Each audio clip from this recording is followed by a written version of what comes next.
Buenas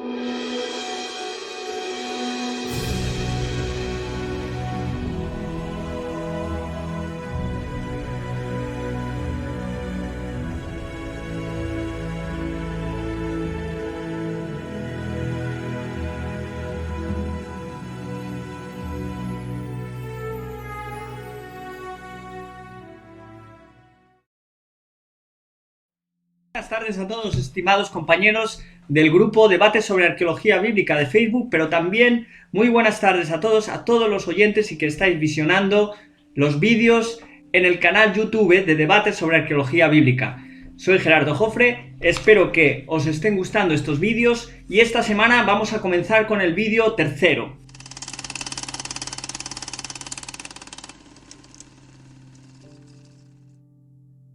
¿De qué va a tratar este vídeo? Pues muy fácil, va a tratar sobre el método de datación de la arqueología bíblica. Y esos métodos de datación, cómo funcionan y en qué se basan. Vemos aquí que tenemos un escenario con varios tipos de artefactos, ¿no? Algunos, pues por ejemplo, están hechos de vidrio, como este, vidrio romano. Otros son otro tipo que están hechos con marfil, por ejemplo este. Y otros que están hechos de cerámica o de terracota.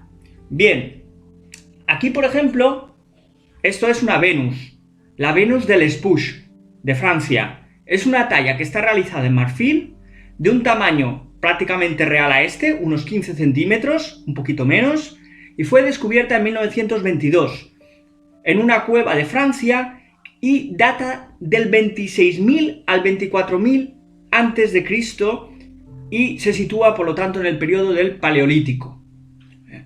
Bien, después tenemos otra figurita. Esta figurita es una figurita famosa, filistea, del siglo XII a.C. Se encontró en una zona filistea, en Asdod, una localidad, y además ahora actualmente está en el Museo de Israel.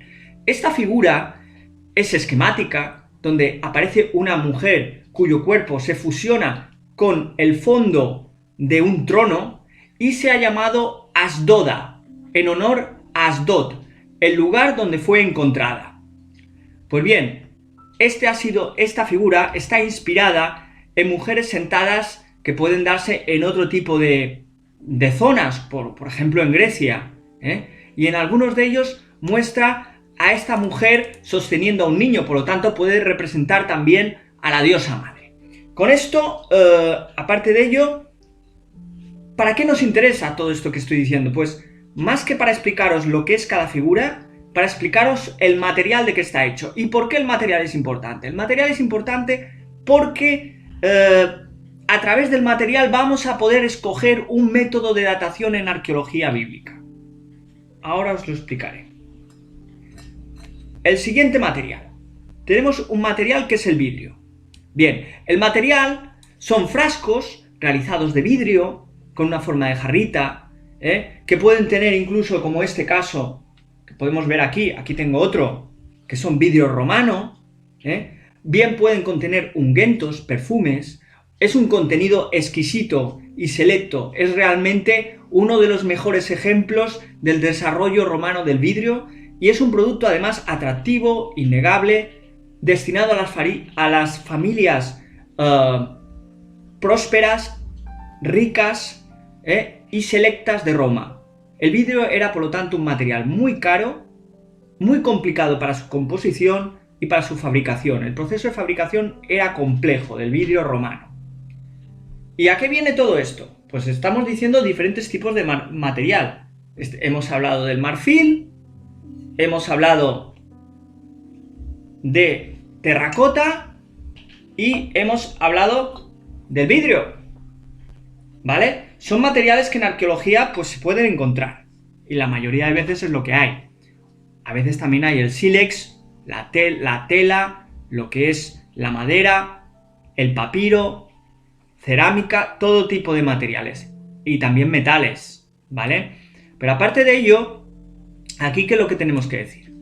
Comenzamos diciendo que la arqueología bíblica es una ciencia que permite, por medio de los vestigios de épocas pasadas, comprobar con datos históricos y obtener el conocimiento de las artes, las técnicas, los modos de vida de aquellos pueblos y de aquellas épocas que están relacionadas con la Biblia, ¿vale? Entonces, si eso es la arqueología bíblica, la excavación es uno de los momentos más atractivos que puede tener un arqueólogo. La excavación es el equivalente a un experimento en ciencias, exactamente igual. La excavación es el principal método de la arqueología, porque es el sistema que permite obtener mayor calidad de información. Y no es simplemente excavar,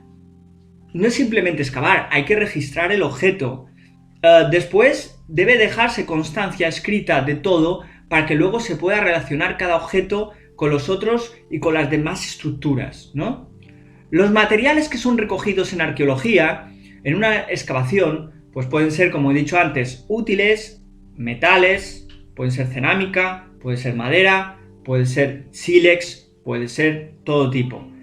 Y estos materiales reciben un valor cronológico por su situación en unos determinados estratos arqueológicos, los cuales se van a ir documentando, se va a ir apuntando. Tened en cuenta que la arqueología también es destructiva. ¿Y qué quiere decir con que es destructiva? Pues quiere decir que si vamos a tener que excavar, vamos a tener que destruir, porque a medida que vamos excavando, vamos destruyendo, avanzando en la excavación, vamos destruyendo. Es decir, estamos removiendo la tierra, estamos destruyendo el material sedimentado durante tantos siglos. Ahora bien, desde el punto de vista científico, todo esto no tendría ningún sentido y solo se hubiera conseguido una mera recopilación de objetos, nada más, si no fuera porque estamos haciendo de forma detallada, se está tomando nota y se está haciendo un gráfico y un análisis y una toma de datos de una forma exhaustiva de la excavación. La única forma, por lo tanto, de que no haya sido en balde es registrar minuciosamente todo lo que se encuentre en la excavación. Aquí tenemos un libro que es interesante, que se titula Teoría y método de la arqueología, de Víctor Fernández Martínez. Este vídeo, bueno, lo voy a poner aquí para que se vea bien a través del vídeo, el libro. Este libro, aquí está la segunda edición revisada y aumentada de Historia Universal de Prehistoria, es un libro recomendable, porque te habla del método precisamente de la arqueología, el funcionamiento de la excavación, el funcionamiento de cómo funciona la teoría y el método de la arqueología. Bien, para establecer cronologías, por tanto, la arqueología recibe gran ayuda de otras ciencias que, con sus análisis especializados, dan a conocer secuencias temporales de los artefactos encontrados. Aunque el uso de estas otras técnicas son interdisciplinares y pueden determinar un marco temporal bastante ajustado e incluso a veces puede llegar a ser una cronología exacta, una datación exacta.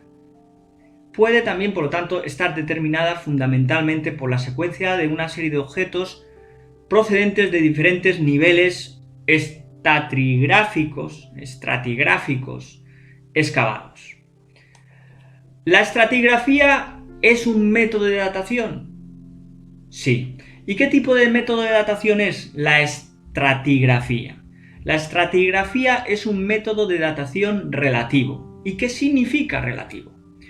La datación relativa es un método de datación que se basa en la comparación de elementos anteriores con los posteriores. La estratigrafía se basa en los llamados estratos, es decir, capas de terreno, capas de tierra, con sedimentos. Los que están por debajo son los antiguos, se forman antes que los que están por encima. Los arqueólogos se basan en la superposición de estas capas. Cada capa o estrato tiene la misma antigüedad en todos sus puntos y aquellos objetos encontrados en el mismo estrato pertenecen al mismo intervalo de formación de esa capa de tierra. Así que, por tanto, los objetos deben tener los mismos rasgos, la misma tipología, porque se han encontrado en la misma capa. Cuando comienza una excavación, el primer artefacto que se encuentra, que aparece en uno de los estratos, que es el estrato más moderno, se llama posquem, es decir, artefacto se encuentra en el primer estrato más moderno, se llama posquem, porque marca el punto de orientación para los arqueólogos. La estratigrafía no es el único medio para determinar la cronología relativa.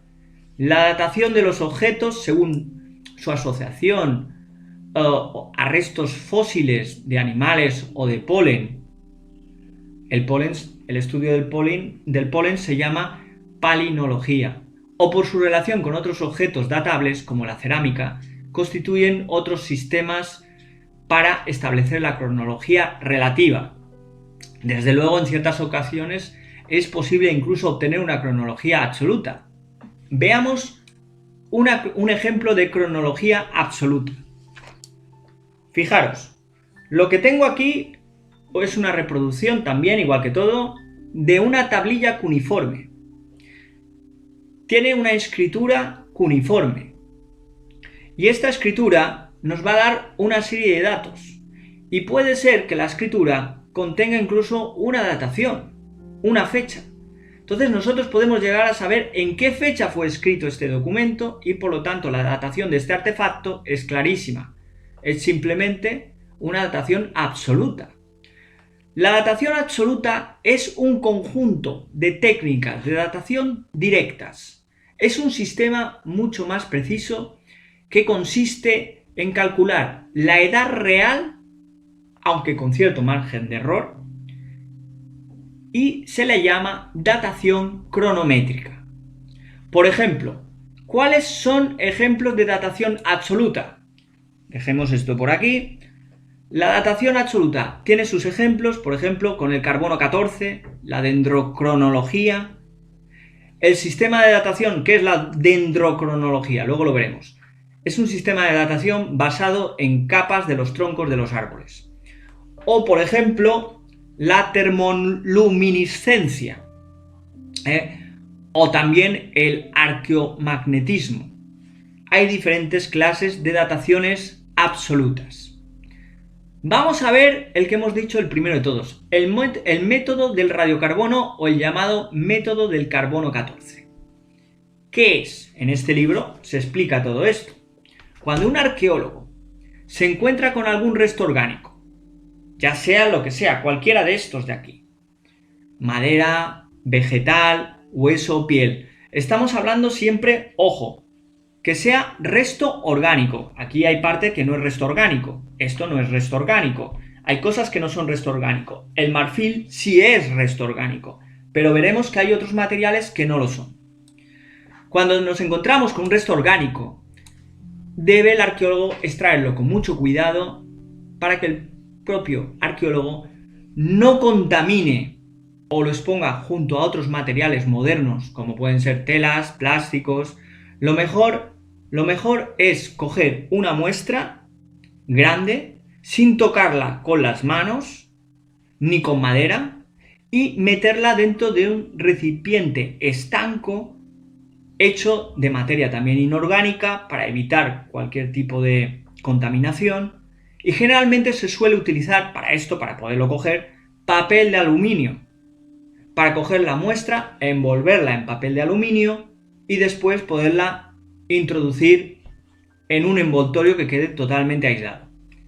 Este método para la datación en arqueología se basa en la concentración atmosférica estable del radiocarbono, el C14.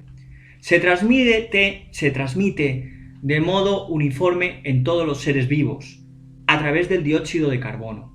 Solo al cesar la vida, cuando muere un ser vivo, la cantidad de radiocarbono va a ir bajando, se va a ir interrumpiendo en ese momento de la muerte y después comienza a bajar.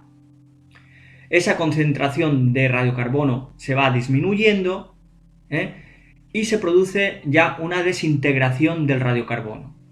Se sabe que el radiocarbono, después de 57.300 años, únicamente en los restos de ese ser vivo queda en un 0,01%. Por lo tanto, el radiocarbono nos sirve para dataciones que sean más o menos hasta unos 57.300 años. No podemos ir más hacia atrás porque no es un método fiable, ni mucho menos. Sabemos por consiguiente que cuando murió este ser vivo y del cual hemos sacado una muestra de su tejido. La pega de este tipo de datación es que destruye la prueba.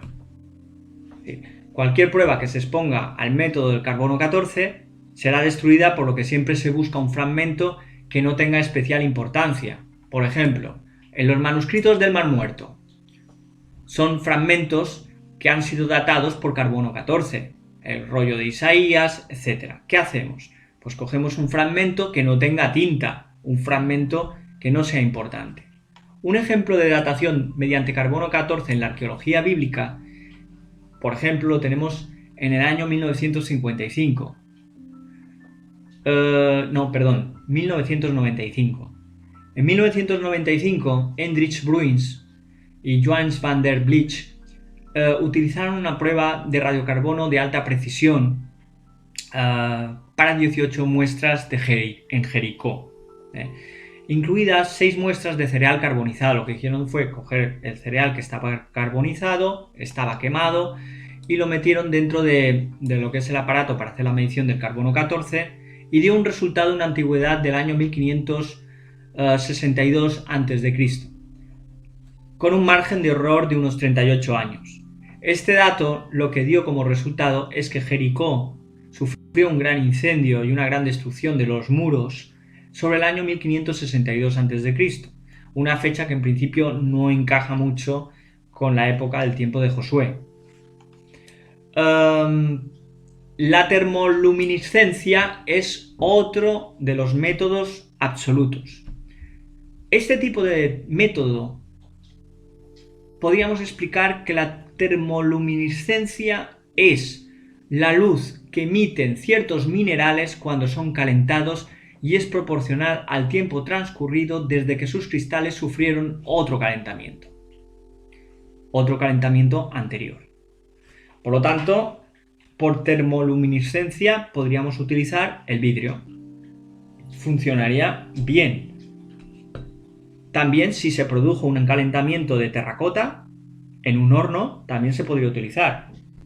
Materiales que se hayan utilizado caseros en la casa, en una vivienda, hace miles de años, incluso piedras que se hayan calentado, pueden servir mediante el método de termoluminiscencia. Como forma de datación se aplicó en principio para detectar falsificaciones de cerámicas, pero hoy en día sirven para datar materiales e incluso piezas que pueden alcanzar edades de épocas de hace 500.000 años. Es decir, la termoluminiscencia es mucho más, puede llegar a hacer dataciones también muy precisas, incluso de épocas muy anteriores a las que permite el carbono 14. También tiene sus pegas. Este método es un método mucho más caro. La extracción de la muestra debe realizarse con mucha precisión y aunque si se consigue en condiciones favorables, los resultados pueden llegar a ser tan precisos con un error menor del 10% de la fecha verdadera. Es decir, el material idóneo en este tipo de datación es el sílex, puede ser también la cerámica, y en caso de que sea cerámica o sílex, en este caso el laboratorio deberá enviarse al laboratorio una serie de pruebas. Son pruebas de tierra, y esa tierra debe ser la tierra que rodeaba el objeto, a menos, por lo menos, de 30 centímetros. Es decir, que necesitamos tierra, por ejemplo, de este objeto que está enterrado no lo podemos sacar y después meterlo, sino que en el sitio donde se ha encontrado, guardarlo, coger después muestra alrededor de este objeto y así podemos conseguir unos resultados más precisos. No se puede dejar secar, puede llegar incluso a tenerse que coger hasta medio kilo de tierra, y no se tiene que dejar secar. Si el objeto está húmedo, se mete húmedo dentro, se tiene que guardar dentro de una bolsa, llamémoslo así, completamente opaca, donde no le entre la luz, una bolsa de plástico. Es importante que el objeto esté al menos a 30 centímetros por debajo, enterrado por debajo del suelo. Es decir, que al menos cuando se coja, que no esté en la superficie. Y que no le dé la luz. Y que no se seque. Ya que el laboratorio podrá estimar cuál es la humedad, podrá estimar el tipo de sedimentos y el tipo de tierra que hay para poder ayudar a fechar el objeto. La termoluminiscencia se ha utilizado para cerámicas y sobre todo ha servido para época del Neolítico, para la Edad del Bronce, para época romana. La datación de calcita de estratos arqueológicos sirve también para saber la fecha en la que se incendió un muro de una casa, que puede ser incluso un muro de madera, o para saber la última vez en que se utilizó un horno romano, por ejemplo, pues para fabricar vidrio, o para un frasquito de cerámica. La termoluminiscencia se ha usado, por ejemplo, para el sitio de entierro neandertal de Guevara. Se ha utilizado también en el Monte Carmelo, en los hallazgos que se han encontrado en el Monte Carmelo. Se ha utilizado también en los hallazgos que se han encontrado en el desierto del Negev. Pasemos al tercer y último método que voy a explicar de datación. La dendrocronología. Ya hemos dicho antes que tenía que ver con la madera y con los árboles. La palabra deriva del griego árbol. Después viene crono, que significa tiempo, y luego viene logo, que es conocimiento. Así que se denomina la dendrocronología aquella disciplina científica dotada de un conjunto de principios, técnicas y métodos que permiten datar los anillos de los árboles en su crecimiento anual para extraer, para separar, para interpretar la información que contiene de los diferentes factores que han influido en el crecimiento de estos árboles. La dendrocronología ayuda a lo que luego vamos a llamar dendroarqueología. ¿Y qué es la dendroarqueología? La dendroarqueología es el objetivo principal de datación absoluta que sirve para construcciones y objetos arqueológicos. Se encarga de fechar el último anillo formado por maderas arqueológicas, siempre tenemos que hablar de madera aquí, de madera arqueológica, para determinar, por ejemplo, el año exacto en el cual el árbol fue cortado o abatido, transportado, trabajado y usado en la construcción y edificios u objetos. En muchos casos es una herramienta complementaria que permite verificar si los demás elementos hallados en ciertos sitios históricos han sido bien fechados. También se utiliza para estudiar problemas ecológicos y ambientales del pasado. La información que brindan las cronologías de los anchos de los anillos se pueden aplicar también al estudio de eventos ecológicos específicos, trastornos del pasado de bosques, identificación de variaciones de la población animal, incluso factores relacionados con el clima. Las pegas de este método, ¿cuáles son las pegas de la dendrocronología o la dendroarqueología? Pues bien, la pega de este método es que debe existir una cronología básica o maestra para el área y que sea además donde pertenezca la muestra. Es decir, no podemos coger una madera de una zona y resulta que no tengamos árboles en esa zona o una muestra para poder hacer una comparación. Por último, a medida que retrocedemos en el tiempo, las dataciones son inciertas. Es decir, que la dendrocronología nos puede ayudar cuando estamos hablando no de miles y de miles de años de tiempo, pero no nos sirve tanto como el carbono 14 y menos como la termoluminiscencia. ¿De acuerdo?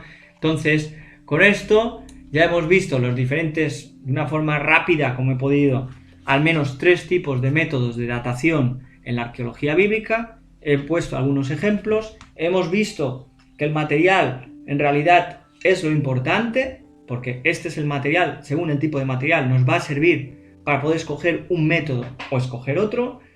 Y también hemos visto, pues, uno de los libros interesantes que habría que leer, sobre todo son muy técnicos, son libros muy técnicos.